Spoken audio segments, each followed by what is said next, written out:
नमस्कार, economy today में आप सभी का स्वागत है। सरकार का लगातार फोकस इस बात पर रहा है कि कैसे सबका साथ हो और सबका विकास हो, और इसी कड़ी के अंदर बुजुर्गों को तोहफा देते हुए सरकार ने एक तरह से औपचारिक तौर पर वय वंदना योजना की शुरुआत की है, जिसका मकसद इस बात पर है कि किस तरह से जो बुजुर्ग लोग हैं, यानी कि जो 60 साल या फिर उससे अधिक आय के लोग हैं, उनको पेंशन मुहैया कराई जा सके। वय वंदना योजना की शुरुआत शुक्रवार को हो गई है, जब वित्त मंत्री अरुण जेटली ने इसकी शुरुआत की है। LIC औपचारिक तौर पर इस जो ये योजना है, यानी कि वय वंदना योजना, इसको सब्सक्राइब करने के लिए आपको उपलब्ध करा रही है। लेकिन बड़ी बात यह है कि वय वंदना योजना के बारे में आप ज़रूर जानकारी प्राप्त करना चाह रहे होंगे कि आखिर इसमें कितना रिटर्न मिलता है, इसमें निवेश करना कितना सुरक्षित है, क्या कुछ और हाइलाइट्स है वय वंदना योजना के। इन तमाम मुद्दों पर आज हम चर्चा करेंगे, और साथ ही साथ अगर आप इस शो का हिस्सा बनना चाहते हैं तो आपको तरीका पता ही है। आप ट्विटर के माध्यम से हमारे साथ जुड़ सकते हैं, #इकोनॉमी टुडे आप टैग कर दें @DD News Live को, तो आपका सवाल जो है हमारे पास तक पहुंच जाएगा। साथ ही साथ अगर आप जीमेल के जरिए अपना सवाल पूछना चाहते हैं तो economytoday.ddnews@gmail.com पर अपना सवाल भेज सकते हैं, तो भी आपका सवाल हम तक पहुंच जाएगा। और ध्यान रखिए कि आपके जो सवाल है, पेंशन जो योजनाएं या फिर जो पेंशन स्कीम्स हैं सरकार की, या फिर जो अन्य पेंशन स्कीम्स हैं, या फिर वय वंदना योजना है, इससे जुड़ी हुई ही होनी चाहिए। आपको आज के जो मेहमान हैं उनसे भी रूबरू करा देते हैं, जो आपके तमाम सवालों के जवाब देंगे। हमारे साथ आज स्टूडियो में जुड़ रहे हैं महेंद्र कुमार, जो कि LIC के रीजनल मैनेजर हैं। सर, स्वागत है आपका। और जिस तरह से हम लगातार कह रहे हैं कि सबका साथ सबका विकास के नारे पर आगे बढ़ते हुए मोदी सरकार ने वरिष्ठ नागरिकों को एक विशेष सौगात दी है, जैसे कि केंद्र सरकार ने प्रधानमंत्री वय वंदना योजना की जो शुरुआत की है, जिसमें किसी भी अन्य योजनाओं के मुकाबले अधिक ब्याज मिलेगा। कैसे, आइए देखते हैं।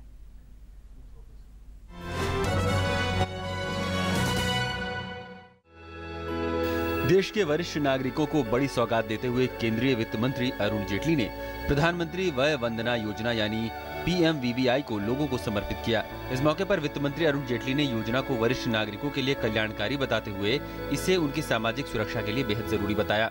This is really meant for the targeted clientele of senior citizens who have limited resources, and therefore within the limitation of those resources would like to lead a life of dignity and respect, and therefore expect a reasonable rate of interest. I am sure with the kind of reliability and the security to an investment that the LIC has earned all these years, there will be a huge expression of confidence in this scheme. PMVVI एक pension योजना है जो विशेष रूप से 60 साल से ज्यादा उम्र के वरिष्ठ नागरिकों के लिए है। योजना 4 मई 2017 से 3 मई 2018 तक उपलब्ध रहेगी। इस योजना को भारतीय जीवन बीमा निगम के जरिए ऑफलाइन के साथ साथ ऑनलाइन भी खरीदा जा सकता है। भारतीय जीवन बीमा निगम को इस योजना का संचालन करने का विशेषाधिकार दिया गया है। वरिष्ठ नागरिकों के लिए प्रधानमंत्री वय वंदना योजना हमारे माननीय प्रधानमंत्री श्री नरेंद्र मोदी जी का एक सपना है। जो लोग अपने जीवन काल के उस पीरियड में हैं जहां पर उनको स्टेबल और फिक्स इनकम की ज़रूरत है लाइफ लॉन्ग के लिए, उनके लिए प्रधानमंत्री वय वंदना योजना एक वरदान के रूप में आई है। योजना से 10 साल के लिए 8% प्रतिवर्ष मासिक देय का निश्चित रिटर्न सुनिश्चित है। वृद्धजनों को योजना की खरीदारी के समय पेंशन के लिए चुनी गई मासिक, तिमाही, छमाही और सालाना सुविधा के अनुसार 10 साल की पॉलिसी अवधि के दौरान हर अवधि के अंत में पेंशन मिलेगी। इस योजना को सेवा कर और GST से छूट दी गई है। 10 साल की पॉलिसी अवधि के अंत तक पेंशन धारक के जीवित रहने पर योजना की खरीदारी के दाम के साथ पेंशन की अंतिम किस्त का भुगतान किया जाएगा। 3 पॉलिसी वर्ष के अंत में खरीदार के दाम के 75% तक कर्ज लेने की सुविधा मिलेगी। कर्ज के ब्याज का भुगतान पेंशन की किस्तों से किया जाएगा और इसकी वसूली दावा प्रक्रिया से की जाएगी। इस योजना में स्वयं या पति या पत्नी की किसी भी गंभीर या टर्मिनल बीमारी के इलाज के लिए समय पूर्व निकासी की सुविधा भी होगी।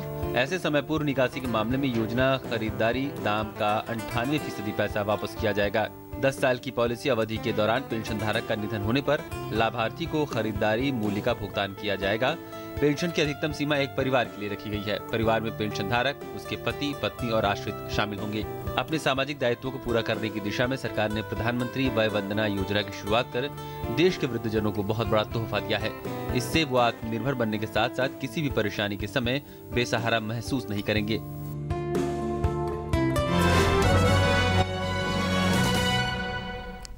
तो ये तो कुछ हाइलाइट्स थे जो कि प्रधानमंत्री वय वंदना योजना के थे, और इस पर आगे हम चर्चा शुरू करते हैं। आपके सवाल जैसे हमें मिलेंगे उससे हम लेना शुरू कर देंगे। महेंद्र जी, समझना चाहेंगे ये जो वय वंदना योजना है ये दूसरे पेंशन योजनाओं से किस तरह से अलग है, क्या खास है इसके अंदर? इसकी सबसे बड़ी जो विशेषता है अरुण जी के, ये मात्र 60 साल से जो ज़्यादा सीनियर लोग हैं उन्हीं लोगों के लिए उपलब्ध है। ठीक है। और इसमें जो रिटर्न्स हैं वो फिक्स हैं। ठीक है। और इसमें 8% की दर से मासिक अगर हम पेंशन लेते हैं तो 8% की दर से रिटर्न फिक्स हैं। और इसमें एक और विशेषता है कि ये सिर्फ 10 वर्षों के लिए उपलब्ध है। और इसमें हमारा कोई भी जो है बीमाधारी जो लेना चाहता है उसके पास विकल्प है, वो या तो मासिक ले ले, या तिमाही रूप से पेंशन ले सकता है, छमाही रूप से ले सकता है, या सालाना रूप से ले सकता है। सीमाएं हैं इसमें, 1000 से 5000 तक वो मासिक पेंशन ले सकता है। ठीक है। इसी तरह तिमाही अगर लेना चाहे तो 3000 से 15000 रुपये तक की पेंशन ले सकता है। और छमाही लेगा तो 6000 से लेके 30000 तक की छमाही, और सालाना में 12000 से 60000 तक की पेंशन वो ले सकता है। सबसे बेसिक सवाल पे आते हैं यहाँ पे महेंद्र जी। बेसिक सवाल मेरा ये कि अगर कोई अप्लाई करना चाहे, क्या बेसिक डॉक्यूमेंट्स की ज़रूरत होगी, कहाँ पे जाके वॉक इन करना पड़ेगा, क्या ऑनलाइन घर बैठे बैठे इस स्कीम को अवेल किया जा सकता है? जी, इसमें 2 विकल्प हैं हमारे पास।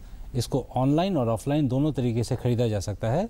अगर कि कोई ऑनलाइन में कंफर्टेबल है तो ऑनलाइन भी LIC www.licindia.in साइट पर जाकर उसमें एक हमारा एक छोटा सा पेज आएगा जिसके अंदर वय वंदना योजना का एक छोटा सा पेज है, जिसको क्लिक करेंगे तो आपके पास सारे पेजेस खुलते चले जाएंगे। उसको आप जैसे जैसे मीनू ड्राइव करें वैसे वैसे हम बढ़ते जाएंगे तो आपका ऑटोमेटिकली सबमिट हो जाएगा। उसके बाद में आपको एक फॉर्म डाउनलोड करके, जो भी वहाँ से सबमिट करने के बाद में डाउनलोड करके, जो नियरेस्ट हमारी ब्रांच जो आपने सेलेक्ट की है वहाँ जाएंगे, आप अपने सबमिट कर सकते हैं। ऑफलाइन अगर आप करना चाहें तो जो इंटरनेट पे कंफर्टेबल नहीं है वो हमारी शाखा से संपर्क कर सकते हैं, हमारे अभिकर्ता से संपर्क कर सकते हैं, और उसको बड़ी आसानी से पूरा किया जा सकता है। इसमें फॉर्मेलिटीज़ बहुत ज़्यादा नहीं है, बहुत ही सीमित फॉर्मेलिटीज़ हैं। एक प्रस्ताव पत्र है और उसके अंदर एक आयु प्रमाण पत्र होना ज़रूरी है, आधार होना ज़रूरी है, ये ज़रूरी है। बस 3 चीज़ें ज़रूरी हैं। उसके बाद में हमारा व्यक्ति कोई भी जो है सीनियर सिटीजन जो 60 साल से ऊपर वाला है इस पॉलिसी को ले सकता है। इसमें जो ब्याज मिलेगा या फिर यूं कहीं जो पेंशन इसमें मिलेगी, क्या इस पे कोई टैक्स लगेगा? क्या टैक्स स्लैब के दायरे में आएंगी या फिर इससे एग्जेम्प्टेड रखा गया है? हाँ, कोई भी यहाँ भारत के अंदर कोई भी जो भी हमारी योजनाएं हैं पेंशन की, वो सभी टैक्स के स्लैब में आती हैं। ठीक है। तो हर एक पर टैक्स लगता है। इसमें जो विशेष चीज़ दी गई है कि जो हमारा पैसा जब हम इस पॉलिसी को परचेज करते हैं उस पॉलिसी के ऊपर, उस पैसे के ऊपर कोई सर्विस टैक्स या GST नहीं लगेगा। ठीक है। इसमें एक और चीज़ भी यहाँ पे समझना चाहेंगे महेंद्र जी। 2 स्लैब एक तरह से कह सकते हैं, 2 प्लान कह सकते हैं। एक जिसमें 1.5 लाख के आसपास आप जमा करा सकते हैं, दूसरा आप 7.5 लाख रुपए के आसपास जमा करा सकते हैं। इसमें क्या कोई एक इंडिविजुअल 1-1 लाख के 10 फॉर्म भर सकता है जितना कि वो हर महीने 10,000 रुपये पा सके, या फिर एक इंडिविजुअल केवल एक ही प्लान ले सकता है जो कि अगर 1 लाख का है या फिर 7 लाख का है? इस पर भी एक क्लैरिटी अगर आप दे सकें। जी हाँ, इसके अंदर बहुत ही क्लियर है। इसके अंदर ये परिवार के लिए एक सीमा दी गई है। ठीक है। और कोई भी व्यक्ति अगर अपने जीवन पर लेना चाहता है पेंशन प्लान तो वो एक ही प्लान ले सकता है। ठीक है। जब वो मल्टीपल भी लेगा तो इसी सीमा के अंदर ले सकता है। 7.5 तक की सीमा के अंदर वो मल्टीपल प्लान भी ले सकते हैं। 1-1 लाख के 7 प्लान ले ले या फिर 7 लाख का 1 प्लान ले ले? 1.5 लाख के मल्टीपल प्लान ले सकता है, या 7.5 लाख का एक प्लान ले सकता है। ठीक है। इसी तरह से अगर पति पत्नी मिलके लेना चाहें तो 7.5 लाख के वो बांट के भी ले सकते हैं, अन्यथा इकट्ठे भी ले सकते हैं। अच्छा, अगर किसी कारणवश किसी को पैसे की ज़रूरत पड़ जाती है इस अवधि के दौरान, क्योंकि 10 साल एक लंबा समय होता है, क्या इस पर कोई पेनल्टी लगेगी? पैसे निकाल सकेंगे? इसमें क्या डिटेल्स आप देंगे? जी हाँ, इसमें बहुत ही अच्छी इसमें सुविधा दे रखी है जो भारत सरकार ने इस पॉलिसी को बनाते समय दिया। इसमें से पैसा निकाला जा सकता है कभी भी। आप इसमें से मात्र 2% का डिडक्शन होगा। ठीक है। लेकिन सिर्फ उसी अवस्था के अंदर पैसा निकाला जाएगा जहाँ क्रिटिकल इलनेस हो। ठीक है। खुद की क्रिटिकल इलनेस हो या अपने स्पाउस या अपने आश्रितों की, किसी के जीवन पर भी अगर क्रिटिकल इलनेस होती है, उसका प्रमाण पत्र अगर आप LIC में सबमिट करते हैं तो इस पैसे को वापस निकाला जा सकता है मात्र 2% की डिडक्शन के साथ। अच्छा, इसमें ये समझना चाहेंगे जो आप इंटरेस्ट दे रहे हैं ये इसको कैसे समझा जाए, जो एक लेमन लैंग्वेज में समझा, क्या सिंपल इंटरेस्ट होगा, जैसे PPF में कंपाउंड इंटरेस्ट लगता है वो इंटरेस्ट होगा, इसको सिंप्लीफाई कर सकें। ये जो 8% हमें मिल रहा है इंटरेस्ट रेट, ये कौन सा इंटरेस्ट रेट आखिरकार होगा? ये बिल्कुल सिंपल इंटरेस्ट होता है, ठीक है, इसको कंपाउंडिंग इंटरेस्ट नहीं करेंगे, ठीक है, और आपको ये नियमित रूप से ऑटोमेटिकली आपके बैंक खाते के अंदर मिलता चला जाएगा। आप जब पॉलिसी लेते हैं उसी समय आप NEFT का डिटेल जब हमारे ऑफिस में जमा करा देते हैं तो नियमित रूप से आपके खाते के अंदर ये एक सिंपल इंटरेस्ट के आधार पर ये जमा होता रहेगा। चलिए ठीक है, तो ये तो कुछ बेसिक जो क्वेरीज थी, जो क्वेश्चन एंड आंसर हम जिसे कह सकते हैं, इसकी जानकारी हमें महेंद्र जी ने दी है। कई और सवाल भी हैं जिसे हम लोग लेने की कोशिश करेंगे, लेकिन यहाँ पे एक छोटा सा ब्रेक लेते हैं और ब्रेक के बाद जब लौटेंगे अब तो कई सारे सवाल आपके आए हैं जीमेल और ट्विटर के माध्यम से, उन्हें हम लेने की कोशिश करेंगे। ये भी जानने की कोशिश करेंगे कि आखिर जो एग्जाम्शन मिल रहा है उसमें कितना तक एग्जाम्शन दिया गया है। साथ ही साथ ये भी समझने की कोशिश करेंगे कि क्या रेट्स को रिवाइज किया जाएगा या नहीं किया जाएगा। इन तमाम मुद्दों पर चर्चा जारी रहेगी और आपके सवाल भी लेंगे, लेकिन फिलहाल यहाँ पे लेते हैं एक छोटा सा ब्रेक।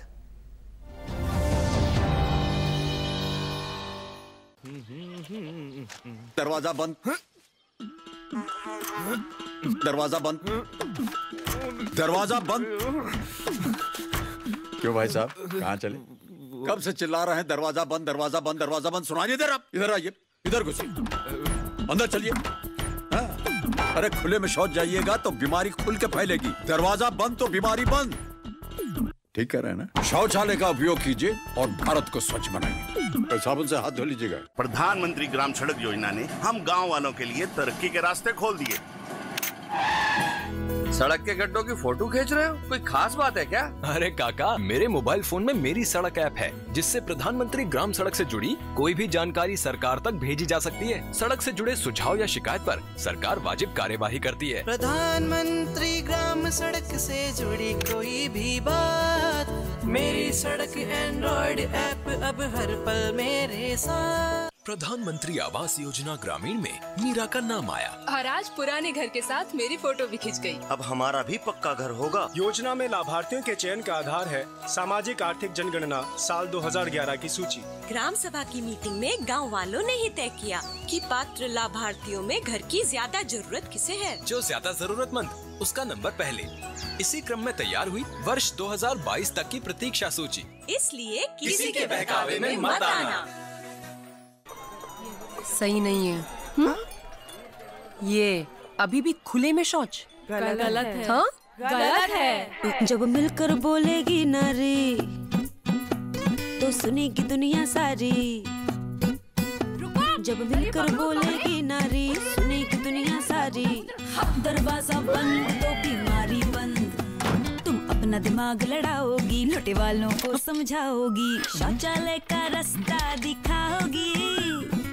दरवाजा बंद तो बीमारी बंद। आप भी शौचालय का उपयोग कीजिए और भारत को स्वच्छ बनाइए। मैडम, क्योंकि दरवाजा बंद तो बीमारी बंद।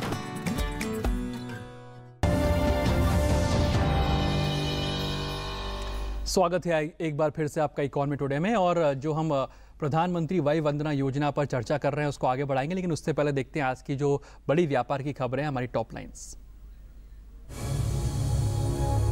नीति आयोग के वाइस चेयरपर्सन अरविंद पनगड़िया ने कहा कि इस वित्त वर्ष में जीडीपी के 7.5% रहने की उम्मीद है। अरविंद पनगड़िया ने बताया कि इस वित्त वर्ष की आखिरी तिमाही में 8% की विकास दर हासिल करने की उम्मीद है, लेकिन औसतन विकास दर रह सकती है 7.5%।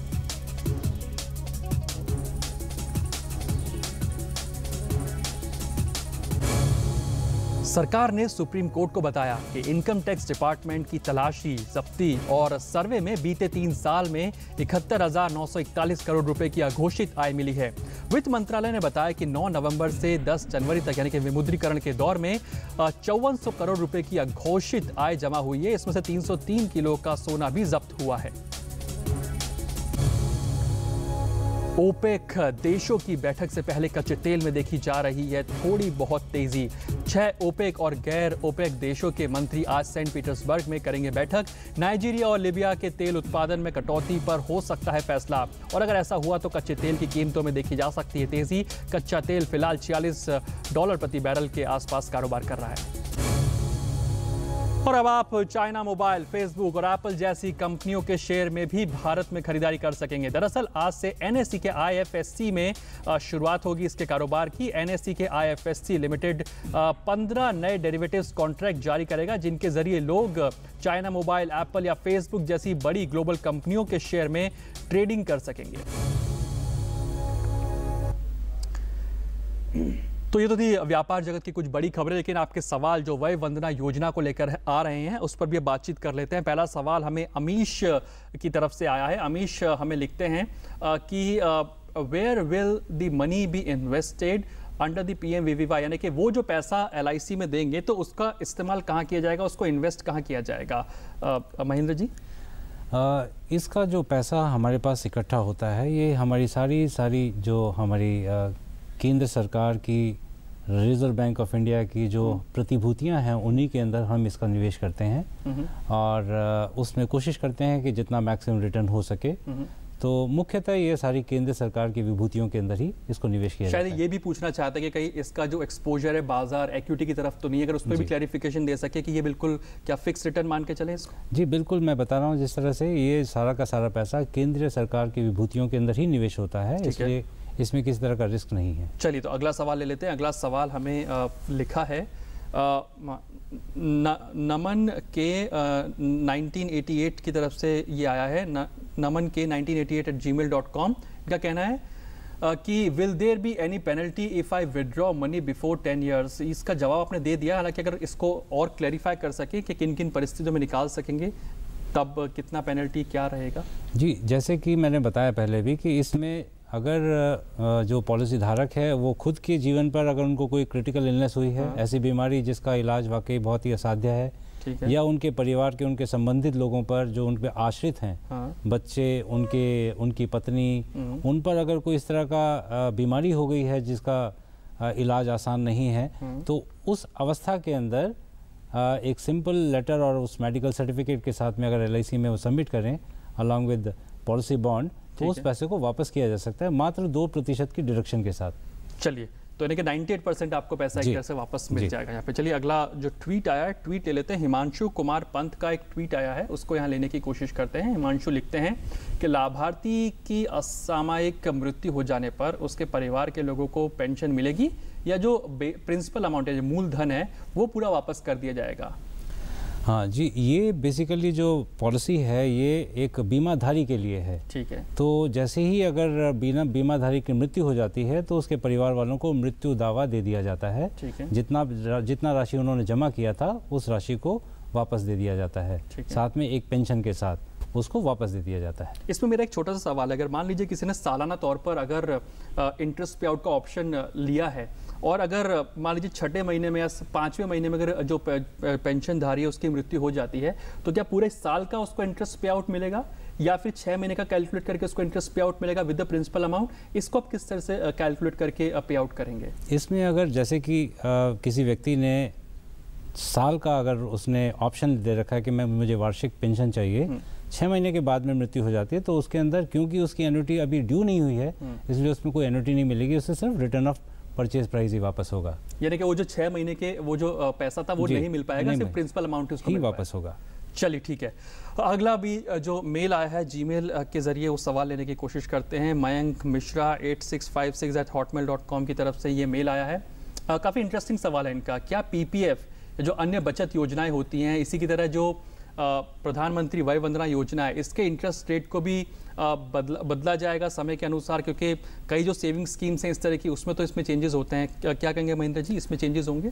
नहीं, क्योंकि ये निश्चित ब्याज वाली योजना है, इसलिए इसके अंदर कोई भी चेंज या कोई भी बदलाव की संभावना नहीं है और ये भारत सरकार द्वारा दी गई योजना है। इसके अंदर किसी भी तरह की किसी भी अवस्था के अंदर जब तक ये योजना सीमित है तब तक इसके अंदर कोई भी बदलाव की क्या गवर्नमेंट आगे चेंजेस कर सकती है अकॉर्डिंग टू जो सेविंग्स डिपॉजिट्स की जब बात करते हैं, जो सरकार के डिपॉजिट्स की बात करते हैं, उसको देख करके क्या इसमें बदलाव किया जा सकता है? जैसे PPF में जैसे बदलाव होते हैं सेविंग्स रेट के, उस तरह से कोई बदलाव इसमें किए जा सकते हैं? ऐसी अवस्था के अंदर गवर्नमेंट को पॉलिसी ही बदलनी पड़ेगी, क्योंकि पहले जिस तरह से इससे पहले भी LIC के पास में भारत सरकार ने जो योजनाएं दी थी उसमें 9% का दर से दिया जाता था।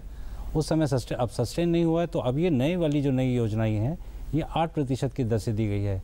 कल को भविष्य में अगर ये रेट भी अगर सस्टेन नहीं कर पाएगी भारत सरकार, तो डेफिनेटली इस योजना को बंद करके नई ही योजना देनी पड़ेगी, लेकिन इस योजना के अंदर कोई बदलाव नहीं होगा। ठीक है, चलिए अब अगला एक ट्वीट ले लेते हैं, उसके बाद में हम एक जीमेल लेने की कोशिश करेंगे। मोनू कुमार का ट्वीट है, वो ट्वीट ये @MKBKSC ट्विटर हैंडल से इनका एक ट्वीट आया। ये पूछना चाहते हैं कि इस योजना के 10 साल तक के लिए ही बनाए जाने के पीछे आखिर क्या उद्देश्य है?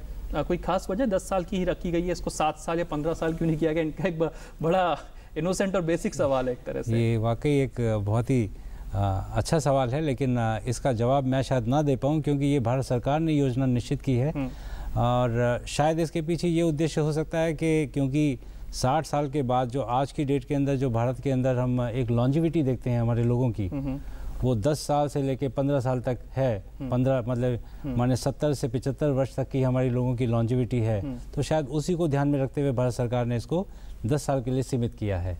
चलिए ठीक है, अगला मेल आया है, उसको भी लेने की कोशिश करते हैं। यहाँ पे आकाश का मेल है, और क्या वय वंदना योजना के अलावा कोई और भी पेंशन योजना है जो LIC इस समय पर दे रहा है जिसमें निवेश कर सकते हैं? क्योंकि खास करके क्या ऐसी कोई योजना है जो कि खास तौर पर जो वृद्ध लोग हैं उन्हीं को फोकस करता हो? ऐसी भी कोई स्कीम, इस तरह की कोई स्कीम, या इसके बराबर की, इसके सिमिलर कोई स्कीम? जी हाँ, हमारे पास और भी स्कीम्स हैं जिसके अंदर LIC ने अपने लेवल पर ही उनको जो स्कीम बनाई है, जैसे कि जीवन रक्षा 6 एक हमारी स्कीम है जिसमें भी इमीडिएट एन्युटी हम देते हैं, मतलब तुरंत उसके एन्युटीज, पेंशन्स वगैरह उसमें भुगतान होना शुरू हो जाता है। वो पॉलिसी ऐसी है जो 30 साल से ज़्यादा का व्यक्ति कोई भी ले सकता है। ठीक है, तो 30 साल का व्यक्ति लेता है तो इमीडिएटली उसको एन्युटी भी मिलना शुरू हो जाती है, तो उसमें कोई सीमा नहीं है।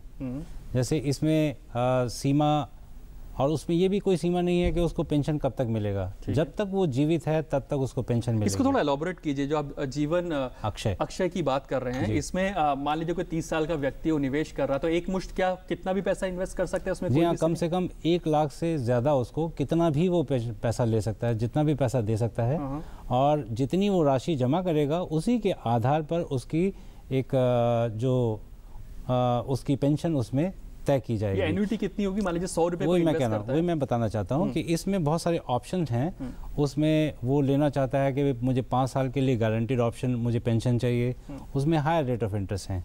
10 साल, 15 साल, 20 साल के लिए अगर वो गारंटीड पेंशन लेना चाहती है, उसमें रेट्स ऑफ इंटरेस्ट एक अलग, एक निश्चित हैं। इसके अलावा अगर वो चाहता है कि मुझे आजीवन चाहिए, या मुझे मेरी मृत्यु के बाद मेरी पत्नी को भी अगर मुझे पेंशन लेना चाहता है, तो इसी एक पॉलिसी से वो ये सारे के सारे काम कर सकता है। ठीक है, तो आज की डेट में जो हमारा जो सबसे बढ़िया ऑप्शन जिसमें हम बताते हैं कि ऑप्शन जे, जिसके अंदर जब तक खुद व्यक्ति जीवित है तब तक उसे पेंशन मिलती है, और उसके बाद उसकी पत्नी को या उसके स्पाउस को भी उसके जीवन तक पूरी पेंशन मिलती रहती है, और उसकी पत्नी की मृत्यु होने के बाद में नॉमिनीज को पूरा पैसा जो परचेज प्राइस है उसे वापस कर दिया जाता है। तो ये एक पॉलिसी LIC की बहुत ही पॉपुलर, बहुत ही इस समय बहुत ही चर्चित और बहुत ही ज़्यादा डिमांड के अंदर पॉलिसी है। चलिए ठीक है, अगले और भी कुछ सवाल आ रहे हैं जीमेल के माध्यम से। अगला सवाल हमें मिल रहा है, प्रसन्नजीत माकुर ने सवाल भेजा है। ये पूछते हैं 1 person can opt several policy और सिंगल पॉलिसी। इसको इनका हालांकि सवाल बहुत ही सब्जेक्टिव है। ये क्या वय वंदना योजना की बात करें जो सवाल मैंने आपसे किया था, या फिर ये कहना चाह रहे हैं कि LIC की कोई भी एक पॉलिसी ले सकते हैं या फिर अलग अलग पॉलिसी ले सकते हैं? आप दोनों के जवाब दे दीजिए। जी बिल्कुल सिंपल है। इसमें अगर वय वंदना योजना है तो इसमें जैसे कि सीमा मैंने बताई थी कि जैसे अगर आप मासिक पैसा पेंशन लेना चाहते हो तो न्यूनतम उसमें परचेज प्राइस है 1.5 लाख रुपया और अधिकतम है 7.5 लाख रुपया। अर्थात एक व्यक्ति 5 पॉलिसी ले सकता है ज़्यादा से ज़्यादा। और इस पॉलिसी के अलावा अगर कोई व्यक्ति LIC की पॉलिसी लेना चाहता है तो उसकी कोई सीमा नहीं है। इस पॉलिसी के अलावा LIC की जीवन रक्षा वो जितनी मर्जी और जितनी मर्जी अमाउंट की जितनी वो लेना चाहता है वो ले सकता है। लेकिन इस पॉलिसी के अंदर ये सीमा है कि वो सिर्फ 7.5 लाख रुपए तक ही ले पाएगा। अगर उससे ज़्यादा लेना चाहता है तो वो LIC की जीवन अक्षय इसके साथ में ले सकता है। ठीक है, चलिए यहाँ पे एक और मेल ले लेते हैं। हालांकि इसका आपने रिप्लाई कर दिया लेकिन फिर भी इसको क्लैरिफाई और कर सकते हैं। यहाँ से BS अरोड़ा का मेल हमारे पास आया है। ये कहना है कि whether interest rate of 8% offered will remain same during the currency नहीं, हालांकि टेन्योर होगा, टेन्योर कहना चाह रहे हैं during the tenure of the scheme, जैसे कि पीपीएफ वगैरह में रहता है, इसमें चेंज होगा। ये आपने पहले भी एक्सप्लेन किया है, इसको अगर आप वापस से एक्सप्लेन कर सकें। और जो इफेक्टिव रेट की जो बात कर रहे हैं कि वित्त मंत्री अरुण जेटली भी कह रहे हैं कि जो इफेक्टिव रेट ऑफ इंटरेस्ट जो मिलेगा वो 8.3 के आसपास होगा, वो किस तरह से पैन आउट होता हुआ दिखाई देगा? ऐसा है कि अगर आप इसको मासिक पेंशन के रूप में लेते हैं तो इसमें 8% की दर से आपकी पेंशन तय होगी। ठीक है। और अगर इसको आप छमाही लेते हैं, तिमाही लेते हैं तो 8.05% की दर से इसको पेंशन आपको मिलेगी। हाफ ईयरली अगर लेते हैं तो 8.13% की दर से मिलेगी। और अगर आप सालाना लेते हैं तो उसमें 8.3% तक की दर से उसको लिया, इसमें पेंशन मिलेगी। ठीक है।